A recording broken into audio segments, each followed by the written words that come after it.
estudei no Colégio Rio Branco. Tudo que meus pais não queriam é que eu fosse um judeu dentro da bolha do judaísmo. Mas isso é uma história longa, tem resposta longa, média e curta para isso. A curta é que eu fosse inserido numa sociedade porque eu era o recomeço de uma família. Uma família que tinha sofrido muito, tinha morrido quase todo mundo.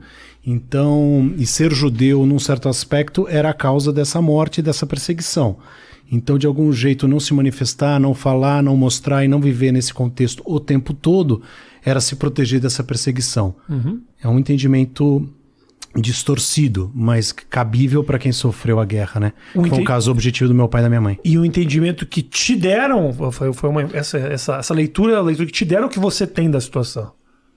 Entendi as duas coisas. Olhando para trás. As duas coisas. Eu fiz bar mitzvah porque meu avô me levou pelo braço, mas eu não sabia o que era. Eu não sabia o que era porque não se falava de judaísmo na minha casa, se falava da Polônia. Meu pai era polonês, minha mãe polonesa também. Resumidamente, a família do meu pai só sobrou de 11 irmãos, do meu avô sobraram só ele mais um, da minha avó também. Enfim, daí é uma história longa que eu acho que não cabe falar, quer dizer, se quiser eu falo. Pô, mas uma história tão boa, Dan. A história é linda. Mas então se você... Mas eu sou, resumidamente e objetivamente Não é boa porque envolve desgraça e morte, não é isso que eu como quis história dizer. é boa, né? História é boa. Não, eu sou o filho mais velho de uma família que lutou muito para sobreviver, veio da Polônia para o Brasil para recomeçar. Resumidamente, a sinopse do filme é essa. Tá. Então eu sou colocado para recomeço. Eu sou colocado num colégio não judaico, sou bom aluno, não se fala de judaísmo em casa. Não se fala? Não se fala. Meu avô falava, eu só tive avós por parte de pai. Pai da minha mãe foi fuzilado na guerra e a mãe dela morreu antes de eu nascer.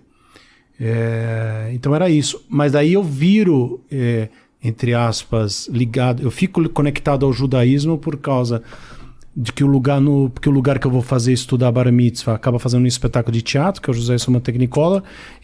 Tem 100 crianças lá, eu fico amigo de todo mundo, começo a descobrir e entender outras coisas. E também tem uma questão da identidade que pelos outros, você ganha um contorno da tua identidade, né? Quando os outros apontam o dedo para você e falam, você é judeu, ou começa a fazer comentários a esse respeito, você começa a entender certas coisas das quais você não pode escapar, ou não quer mais escapar, e quer entender. Também isso tem a ver com a minha formação de identidade, que é essa fase aí dos 12 para os 16. Aí sim, eu vou entendendo, me aprofundando, lendo mais e escrevendo um livro com meu avô. Porque meu avô, daí eu morei com eles, que toda vez que vinha alguém da Polônia, eu era expulso do meu quarto e essas pessoas dormiam no meu quarto. Aí eu ia morar com meus avós. Aí era muito legal. E aí, né, porque avô é o máximo. Claro. E meu avô gostava muito de mim e eu gostava muito dele. E aí ele começou a gravar já no final de vida as memórias da guerra num gravador, que até hoje tá em casa. Áudio, som. Ele gravava com um microfoninho assim, de costas para uma janela clara, uma cena de cinema que sempre nunca sai da minha memória. Depois meu avô foi perdendo a consciência de certas coisas, ele se escondia embaixo dessa cama, toda vez que a gente não o encontrava.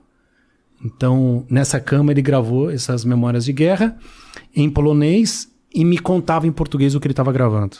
Ele faleceu, a gente traduziu esse texto para o português e lançou o livro, ele já tinha morrido. Claro, Boia Sem Luar é o nome do livro, eu escrevo o prefácio. Eu tinha então 17 anos. Aí minha conexão com a história da guerra, a história dele já era totalmente outra. O meu pai não falava sobre a guerra. Sempre se fala isso, não sei como foi para você. E se eu estiver falando muito, você já me interrompe? Não fala. Mas ou não se fala nada, ou se fala tudo. Quanto mais você fala, menos eu trabalho, Dan. Então tá ótimo. Beleza.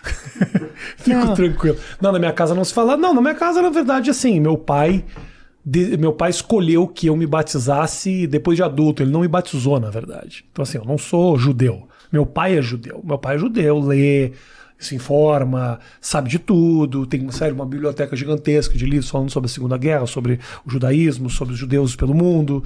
Então eu via meu pai muito interessado e muito envolvido. Minha mãe não é. Então ficou aquela coisa do tipo, vamos deixar que em algum momento ele vai pender para o lado que ele quiser, se ele quiser no futuro se batizar, ou ele faz o que ele quiser. Mas a gente mora num país, abrindo um parênteses rápido, todo mundo veio de algum lugar, né? Todo mundo veio de algum lugar. O Brasil é um país as suas fugidas, pessoas escravizadas, pessoas de todos os cantos estavam aqui. Os únicos que estavam aqui eram os índios. Então eu acho fundamental, é fundamental em qualquer país, mas ainda mais no Brasil, pela própria curta história, pela falta de educação e cultura, que as pessoas saibam quem elas são.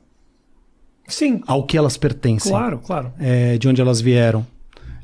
Eu acho isso importante. Hoje em dia, mais ainda, onde essas coisas são todas distorcidas e a história, de alguma maneira, rediscutida, negada, mudada, etc., conforme interesses políticos em geral. Voltando para a minha história de uma maneira rápida, meu avô gravou, fizemos o livro, lançou o livro, e daí minha relação virou outra. Era isso? Era. Com a raiz, a tua raiz, é isso que você está falando? A relação... Aí com o judaísmo, você está falando? Meu pai, não, porque eu falava isso do meu pai, né? É falecido recentemente, por isso que às vezes ainda peço perdão, falo no presente, né? Meu pai não falava da perseguição porque ele nasceu durante o nazismo, né? Ele nasceu em Cracóvia, na Polônia, e foi entregue para uma outra família para ser cuidado, enquanto a família do meu avô se escondeu no sótão de uma fábrica de carvão. Lá eles ficaram 3 anos. No meio dessa história, o meu pai estava morrendo de inanição. Inanição, para quem não sabe, é a falta de alimentação. A minha avó sai desse esconderijo por causa do zelador. O zelador desse prédio, que cuidava desse prédio já abandonado por causa da guerra, ele era amigo do meu avô e católico. Católico polonês. Né?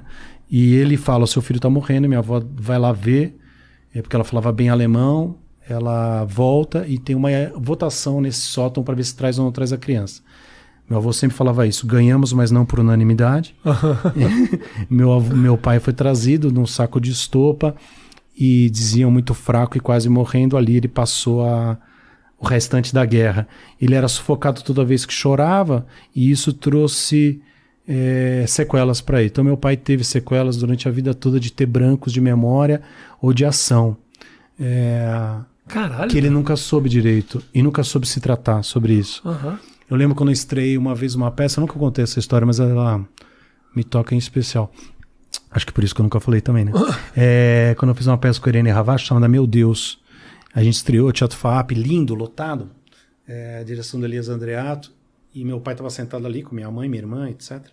E de repente a gente está no momento da peça, eu vejo um reboliço no canto dele ali. Era ele que tinha apagado, no meio da estreia. Aí eu olhei, e essa coisa de palco, né? Você olha, você percebe, não sei se você é assim, eu percebo e olho quais são as cadeiras vazias, tudo que está acontecendo. E a minha cabeça girava, eu continuava falando como personagem, Deus, na ocasião, e meu pai tinha desmaiado ali, apagado por um instante. E de repente ele volta. Depois da peça a gente conversou e falei, e aí, o que você achou? Aí ele falou tudo e eu não falei nunca pra ele que eu tinha visto e ele nunca tinha me falou que ele não viu parte da peça. Então, às vezes, pequenos segredos são gestos de amor.